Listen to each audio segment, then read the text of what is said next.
Jason, today's episode of the Lee Summit Town Hall podcast is brought to the good people by Budget Blinds of Lee Summit. Budget Blinds! I feel like I'm saying this every week now. But man, it is good to watch you do that yell in person. You were like the only person that has responded to this whole problem. It's good to see you yell in person, because I can say this. At home, they don't get the same, they don't feel the same joy when I yell in person. Jason, did you know that Budget Blinds is the place for you to get your hands on the Signature Series shades? All hail our robot shade overlords.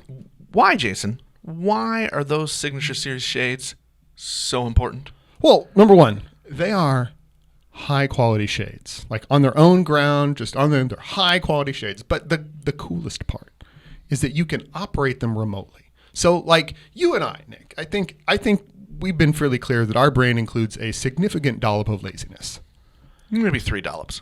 And when we're sitting on the couch, do we want to get up because the sun's moved to the angle and kind of shining in our eyes, blocking our view of the television? Like, you know, we don't want our view of Salvador Perez affected by sunlight in our face. But do we want to get up? No, we don't want to get up. So we can, with the Signature Series shades, which is a phrase that I still can't say well, we can do that from our phone. We could tell Alexa or Siri or Google to do it for us, and we don't have to get up. So we get the benefits of that. We can schedule the shades to go up and down at the times when it improves our safety, our comfort, and our energy efficiency. We have lots of ways to do it. So they're awesome. That's why they are our robot shade overlords. And you know what?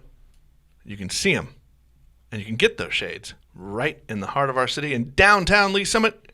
Go visit our friends at Budget Blinds of Lee Summit. Tell them Jason Nick sent you.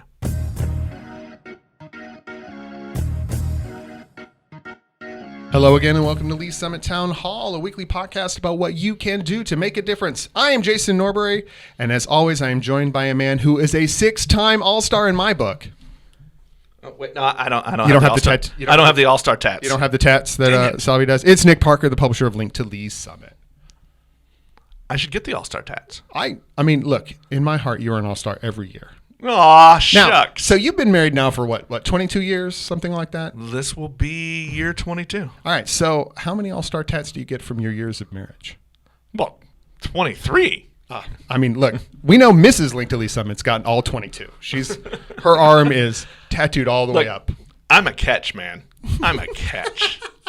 I just wondering because, like, I want you to know that I said that with a straight face. You did, and your ability to hold form on that was impressive. But I should get a crown just for that. Yeah, like I feel like maybe at a certain point we're getting the All-Star nods just for longevity, but I'm not sure that we deserve them. I think we get the nods of the sure dad. Yeah, sure. It's like the polite golf clap exactly. of All-Star nods for that. Link to Lee Summit is the source for all the news you need about our very fine city, and our unofficial sponsor today is, because I couldn't think of anything else, tacos. There they are. You're gonna have to get more creative. I know. Look. It's a slow week, which we're about to get into, and when in doubt, tacos. Jason, I'm gonna get to our topic of the day in a second, but here's the guys. There's one big news story. There's one big news story right now, but we don't have news yet. The LSR7 Board of Education met Tuesday night for the decision. Not a decision concerning LeBron James, but a decision about a local teacher. We've all been following this story.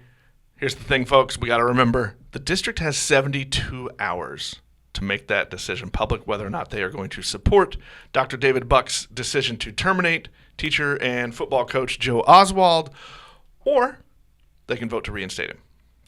And we will know that decision anytime between now and Friday. Here's my assumption, my analysis.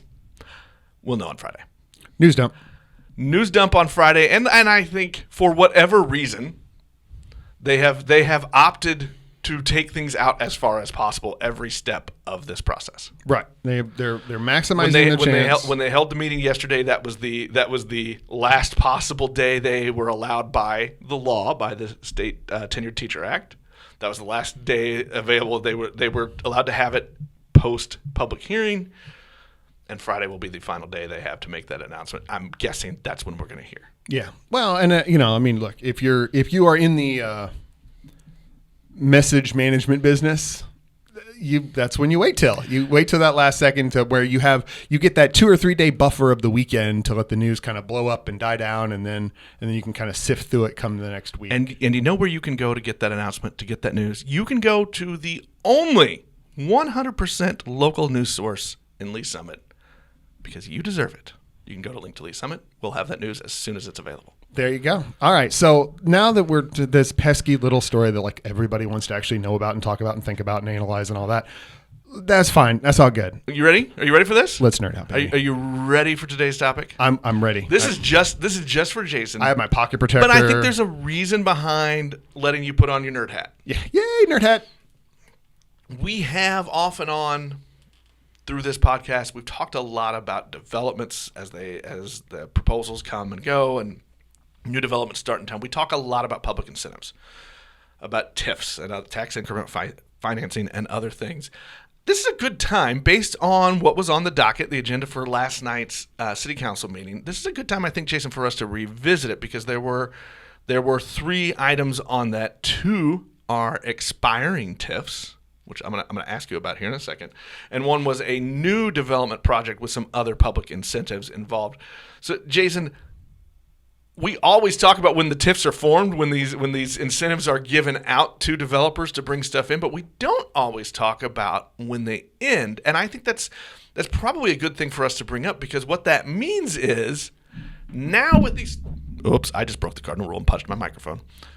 Now what this means is, when it ends, money from these developments is finally coming into the public coffers. So let's talk a little bit about these 2 developments, Jason. Okay, so there were 3 incentive programs on the docket for Tuesday night, and 2 of them are what we'll call terminating TIFs. So they are as follows. The first one that was on the docket is the East 50 Highway Corridor TIF Project 4.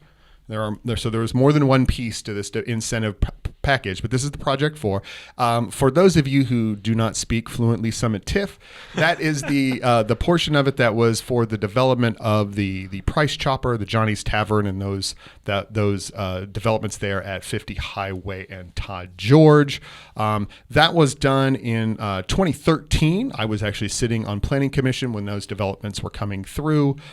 We didn't do the TIF because that's not what Planning Commission does, but essentially what has happened in a TIF, just to refresh what does, is essentially any tax money that is collected is then, like for like property taxes and things of that nature, is either not collected so that they can recoup that cost.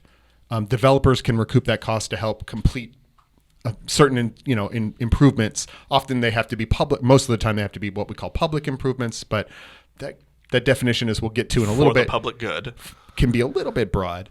But primarily, so at a certain point, the money that is put aside, that they, there's a budget that they put in. In this case, it was about $2.6 million in reimbursable costs, and a lot of that was for stormwater work and curbs and street cuts, or curb cuts and things like that go into the public, sort of near to the public benefit, road improvements, stormwater, all that kind of good stuff. And there was a lot of stormwater improvement done with that project. There's a huge retention basin there on the west side of it that not only dealt with the stormwater that the project created, but it also helped cure a lot of stormwater issues that the people who were living to the north of it neighborhoods, were suffering from, because just to really get water was coming, essentially stormwater would come from the south side of 50 Highway across the highway into that, through the plot where that was development was going to be, and into the backyards and yards of the people that were on the north side of it. And this solved a lot of that issue and has actually worked exactly as planned. It's been really good. So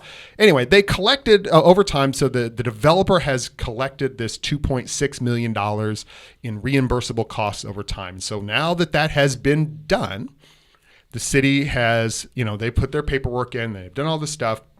And the city has come in and said, okay, the TIF is now, this part of the TIF is now over, and the tax income that would be generated, that would have gone, continue to go on, is now going to come back into the public coffer. So in this regard, this is now just a 7-year-old TIF, which is really pretty short. Most of these are scheduled out on like a 20 or 30 year or 20 to 25 year timeline. I think state law limits it like 23 years or something like that. And so they're usually put out over a long time. So that means that this was pretty successful, and probably in terms of dealing with sales tax generation and property tax generation over that course. So net, beginning in 2022, this building is going to pay more taxes that are actually going to come to the public benefit. So that's good. And so this is literally the project working as it's planned. The other one is the I-470 Business and Technology TIF plan, which, once again, for those of you who don't speak, and I had to go dig this one up because this one predates my work with the city on the Planning Commission, is essentially some of the development on 470 up towards Lakewood. As again, there's pieces and parts in there that were part of a TIF. So that TIF was done in 2007. Was originally signed in 2007, and it now, 14 years later, has reached its endpoint and done what it was done, and was terminated as well. But a longer term, right? We those of you who have lived in the area for more than 15 years remember when that stretch of road was essentially empty, where there was no development there on the west side of it at all. I mean, there's still not a lot on the east side, but that's a Mormon church thing, and that's a different set of conversations. You've got that process. And so now you can see that there are a lot of medical office, and there's a lot of insurance buildings and law and offices and all kinds of different stuff that has popped up there, including light industrial and other things. And it has now generated the money from the property taxes as those developments have come online to pay off its end of things, or at least this portion of that TIF, because I'm sure there are other incentive pieces throughout that district, and now it's being terminated as well. And there we have. So that's two. We talk all the time about process. That's 2 points where the process has ended, and now the money shifts, tax money that's collected shifts back into the public coffers. Right. So those are those. And we will try to pay attention. We've talked about other ones over the years. The Summit Woods TIF, the original TIF paid off like much faster than they had anticipated. The Summit Fair TIF took a little bit longer, and they've had to fiddle with that a little bit more because of the economic downturn, the Great Recession back in 2009 and 10, and a lot of that stuff has happened over these years. And so we want to point out, like, a lot of these TIFs do pay off, and now these properties begin to pay property taxes. And that is not to say that all of these TIFs are good deals. By no means. That is a question that's a whole other conversation. That's a whole other conversation, and there's a lot of leeway on whether you think that the Councilmember Bob Johnson will be calling you in the next 5 minutes. There's a lot of stuff that can vary on that, and I would say reasonable opinions can differ on the utility and benefit of TIFs and other incentive packages. But they do. Many of these actually do eventually pay off, and the development happens, and then that's what that's what we're hoping for. That's what the city hopes for when they grant these TIFs, that the development happens and that the property values go up because of the development that does happen, and then they gain the money on the back end. Right. It's an investment from the city to incentivize development, and that on the other side of things, we're going to make even more money. We're going to bring in even more tax dollars for future city projects. Right. I want to shift gears a little bit now, Jason. Let's talk about the third project over on Oldham. This is kind of an amendment and a change to the incentive agreement. Yes, but not really a big one, not a fundamental change. So this is 1103 Southwest Oldham, which, for those of you who speak older Lee Summit, is the old Pizza Hut. You used to get to your pizzas there. At 50 and 3rd. That building. And, America is dotted, right, with those old Pizza Hut buildings and those old Taco Bell buildings. And this is one of those old Pizza Hut buildings with the red roof and the whole bit. Let's pause for a second. Our old Taco Bell building is gone. It's finally gone. There've been a number, and the Long John Silver's / A&W Root Beer building got torn down at 50 and 291 in Chipman as well, for what will be a Scooter's Coffee as well. So this building is going. So there was an incentive package, development agreement, I shouldn't say, an incentive package agreed to under the Land Clearance for Redevelopment Authority Act, which means that the old Pizza Hut building itself is going to have to be torn down, and then a new structure is put into place, and that's the LCRA, because that land clearance is a literal thing. You have to clear the land of the, quote, blighted structure, and put a new building in its place. That's part of this process to get a piece of land that may have outlived, a building that may have outlived its commercial usefulness, regenerated and redone. So there's that piece. There was also on top of that a CID, Community Improvement District, which is typically they charge an additional sales tax piece on that was tagged into that for helping pay for some of the other, and I'm going to use very loose air quotes here, public improvements that go along with that.